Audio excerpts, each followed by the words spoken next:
7 मई 2024 कर्नाटका की कई सारी कॉन्स्टिट्यूंसी पे जनरल इलेक्शन 2024 के चुनाव होने वाले थे, पर उसी से कुछ समय पहले 20 अप्रैल 2024 को कर्नाटका की हसन कॉन्स्टिट्यूंसी में हर जगह पर जान लोग आकर पेन ड्राइव फेंक कर चले जाते हैं। हसन कॉन्स्टिट्यूंसी की अलग अलग जगह पे जैसे bus stand, railway station, parking, garden, लोगों के घर के सामने, लोगों के ऑफिस के सामने, लोगों के स्कूल के सामने, अलग अलग जगह पे हर जगह पे पेन ड्राइव पड़ी हुई पाई जाती हैं। पहले तो लोग इसको इग्नोर करते हैं और ये सोचते हैं कि शायद ऐसे ही किसी ने फेंक दिया, पर हर जगह जब ये दिखने लगती हैं तो कुछ लोग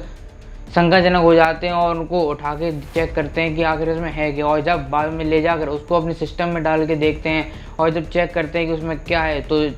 उसको देखने के बाद हर कोई शॉक हो जाता है, क्योंकि जैसे ही वो लोग ये सारी पेन ड्राइव अपने लैपटॉप में डाल के देखते हैं तो उन्हें मिलती है 2900 से भी ज्यादा वीडियो अपनी हसन कॉन्स्टिट्यूंसी के सिटिंग एमपी प्रज्वल परवन्ना की वीडियोस। और ये ऐसी वैसी कोई वीडियो नहीं थी जिसमें उन्होंने कोई प्रवचन दे रखा हो या फिर कोई भाषण वगैरह दे रहे हो, ऐसी बिल्कुल भी वीडियो नहीं थी, क्योंकि ये सब थी वहाँ के खुद के एमपी प्रज्वल परवन्ना की 2900 से भी ज्यादा सेक्स स्कैंडल की वीडियोस। जैसे ही लोगों को इन सब चीज़ों की प्रिंट टाइम मिलती है और लोगों को जब पता चलता है कि ऐसा कुछ हो चुका है तो हर जगह अफरा तफरी बढ़ जाती है। कई लोग आशंका में आ जाते हैं आखिर ये सब क्या है, और बहुत ज़्यादा लोग शॉक हो जाते हैं, क्योंकि उन वीडियोस में कुछ ऐसा था जो कि बहुत ही ज़्यादा खतरनाक था। उन वीडियोस में कुछ ऐसा था जिसको अगर सामने सबके सामने ला दिया जाए तो न जाने क्या ही हो जाए। अब इन सब वीडियो देखने के बाद कुछ लोगों के मन में आशंका आई थी कि जैसे हर जगह एआई चल रहा है वैसे क्या पता है इनके भी एआई की तरह डीप फेक वीडियो बनाई गई हूँ, क्योंकि इलेक्शन आने वाले हैं, क्या पता किसी एमपी की इमेज को डाउन करने के लिए ये सब किया जा रहा हो, क्या पता अपोजिशन के द्वारा ये सब किया जा रहा हो। ऐसा हो सकता था, पर कुछ ही दिन बाद 47 साल की एक लेडी पुलिस स्टेशन में जाती है, वहाँ पे कंप्लेंट लिखाती है कि मैं भी एक टाइम में प्रज्वल परवन्ना के यहाँ पे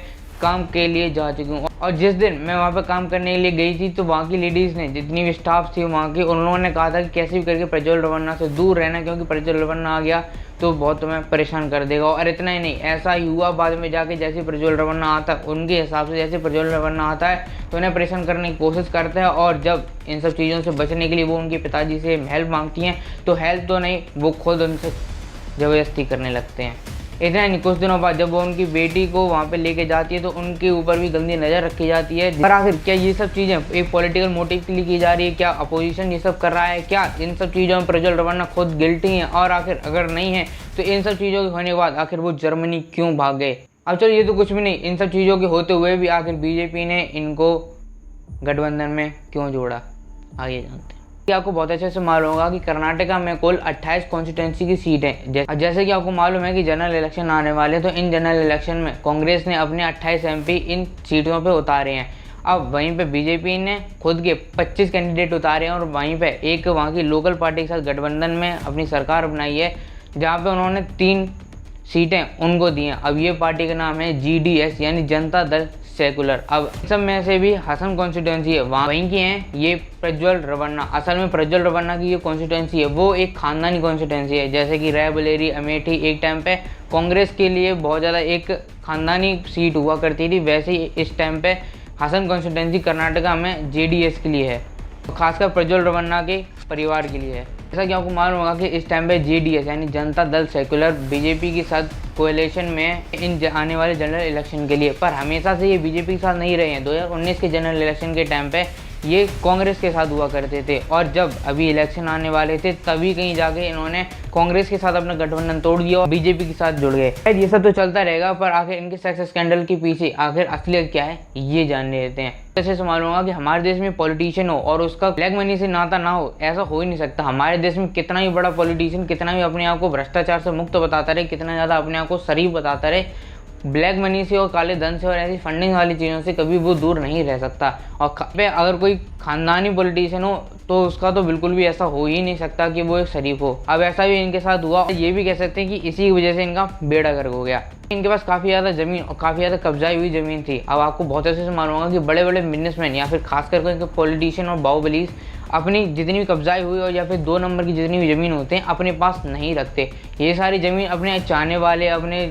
रिलेटिव, अपने एम्प्लॉयज़ के नाम कर देते हैं। अब यही से कह सकते हैं इनका भरोसा था या फिर कहीं गलती थी, यही इनके लिए काल बन के वापस लौटी। इनका ड्राइवर था जो कई सालों से इनके यहाँ पर ड्राइवरी किया करता था, ये इनका बहुत ज़्यादा भरोसेमंद इंसान था, ये लोग उससे बहुत ज़्यादा भरोसा करते थे और इनके लिए वो परिवार के मान था। हुआ कुछ ऐसा है कि प्रज्वल परवन्ना की कुछ 15 एकड़ की ज़मीन कर्नाटका में थी। अब टाइम पे इस ज़मीन का सौदा हुआ तो उस 15 एकड़ की ज़मीन को इन्होंने उठा के अपने ड्राइवर के नाम पे लिखवा दिया। वो गिफ्ट नहीं दिया गया, इन लोगों ने उस सोच से दे दिया कि आने वाले समय में धीरे धीरे करके इनसे वसूल ली जाएगी, इनसे वापस ले लेंगे, आखिर ये तो हमारा वफादार है। अब ऐसा उन्होंने सोचा था, पर देखे शायद उस ड्राइवर का मन बदल गया। अब हुआ क्या, बाद में जाके जब प्रज्वल रेवन्ना और उनकी फैमिली ने जब ये 15 एकड़ की ज़मीन उस ड्राइवर से मांगी तो उसने देने से मना कर दिया। अब लीगली उसके नाम पे ये सारी ज़मीन थी तो साफ साफ देने से मना कर दिया। अब इसके ऊपर उसको काफ़ी ज़्यादा प्रेशराइज किया गया, उसके ऊपर काफ़ी ज़्यादा धमकी वगैरह दी गई, पर उसने बिल्कुल भी देने से मना कर दिया। और जब प्रेशर ज़्यादा बढ़ने लगा और ज़्यादा धमकी ज़्यादा आने लगी तो कोर्ट तक चला गया कि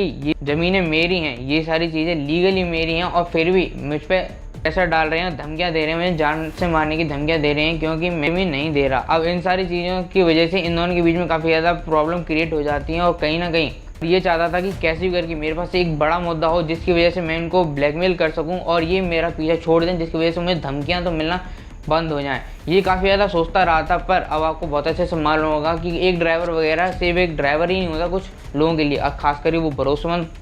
परिवार का हो तो ऐसा तो बिल्कुल भी नहीं हो सकता कि वो उनकी पर्सनल लाइफ में ना करे, ऐसा तो हो ही नहीं सकता। अब ऐसा ही इस चीज़ का फ़ायदा उठाया उस ड्राइवर ने, क्योंकि जब भी ये गाड़ी वगैरह में जाया करते थे तो ड्राइवर के पास ही सारे डिवाइसेस, सारे फ़ोन्स वगैरह रहा करते थे। अब जैसे जैसे वो ड्राइवर के मन में लालच आया तो उसने उस जितनी फाइल्स और जितनी वीडियोस प्रज्वल रेवन्ना के फ़ोन में थी वो सारी एक पेन ड्राइव में कन्वर्ट करके अपने पास रख ली एज अ सबूत, एज अ प्रूफ कि आने वाले समय में मैं इन बना के प्रज्वल रेवन्ना को ब्लैकमेल कर सकता हूँ, जिसकी वजह से मैं और भी ज़मीन ले सकता हूँ, और ज़मीन लूँ या ना लूँ कम से कम ये मेरा पीछा तो छोड़ ही देंगे। अब वीडियो वायरल हुई है जो हर किसी का पेन ड्राइव से पहुंची है, वो कांग्रेस की पार्टी के नेताओं ने ही कराया है, क्योंकि इस टाइम पे जेडीएस बीजेपी के साथ आ चुकी है और अपना पॉलिटिकल एजेंडा भड़काने के लिए और बीजेपी की इमेज डाउन करने के लिए ये सारी चीज़ें की जा रही हैं। और ये चीज़ कहीं ना कहीं सच हो सकती है, पर जब उनसे पूछा गया तो उन्होंने सीधा सीधा मना कर दिया कि मैंने ऐसा कुछ नहीं किया गया, और ये सब कुछ जो कुछ भी किया गया वो बीजेपी के खुद के मिनिस्टर ने किया है। और जब बीजेपी के मिनिस्टर से जब ये सारी चीज़ें बातचीत हुई तो उन्होंने कह दिया मैं ऐसा क्यों करूँगा, आगे जेडीएस के साथ ही तो बीजेपी अलायंस में कर्नाटका में इस बार उतर रही है, मैं अपनी पॉलिटिकल एजेंडा खुद का क्यों ख़राब करूँगा। अब इन सब चीज़ों का एलिगेशन फिर लग जाता है ड्राइवर के ऊपर, और ड्राइवर कहता है मैं ऐसा सब कुछ क्यों करूँगा, मेरे पास तो सिर्फ और सिर्फ एक ही पेन ड्राइव थी और मैं तो चाहता ही नहीं था कि ये सारी चीज़ें सबके सामने आए, मैं तो बस उनको ब्लैकमेल करना चाहता था और इनकी वजह से मैं इनके पास पहुंचा था। अगर सबके सामने ये वायरल करनी होती तो मैं बहुत पहले ही कर चुका होता। देखिए हालांकि हो कुछ भी, पर इन सब चीज़ों में सबसे ज़्यादा घाटा अगर किसी का हुआ है तो वह ना ही प्रज्वल रेवन्ना का हुआ है, ना ही बीजेपी का और ना ही कांग्रेस का हुआ है। कांग्रेस का एक नया मुद्दा बन गया कर्नाटका में कि देखो बीजेपी के लोग कितने ज़्यादा ख़राब हैं, वो एक रेपिस्ट को कैंडिडेट बना के उतारते हैं। वहीं पे बीजेपी के एक लोग कह रहे हैं कि ये तो जो कुछ भी हुआ था वो कांग्रेस के टाइम पे हुआ था, और जो कि सच बात है। ये सारी वीडियो अभी के नहीं कई सालों पुरानी है, स्कैंडल तभी हुए थे जब जेडीएस कांग्रेस के साथ अलायंस में थी। और यहाँ पे फन फैक्ट देखिए, आपको बहुत अच्छे से मालूम होगा कि इस टाइम पे इलेक्शन जितनी भी होते हैं वो वहाँ पे कहीं ना कहीं महिलाओं की बात हमेशा उठाई जाती है। मध्य प्रदेश, हिमाचल प्रदेश, उत्तराखंड, उत्तर प्रदेश, राजस्थान, जहाँ कहीं भी कुछ भी स्कीम लॉन्च होती है वो कहीं ना कहीं महिलाओं के लिए होती हैं, क्योंकि इस टाइम पे महिलाओं के वोटर्स काफ़ी ज़्यादा बढ़ गए हैं। अब सेम ऐसा कर्नाटका में भी होगा, क्योंकि कर्नाटका भी देश का हिस्सा है। अब आप एक बात सोचिए, वुमेन एम्पावरमेंट के ऊपर बात करने वाले भी वही लोग हैं इस टाइम पे जो कि ऐसे स्कैंडल करते हैं। संभव होगा ये सारी चीज़ें जानने के बाद कि उन वीडियो में कई सारे ऐसे लोग भी थे, यानी ऐसी लेडीज़ भी थी 60, 65 साल की थी, जो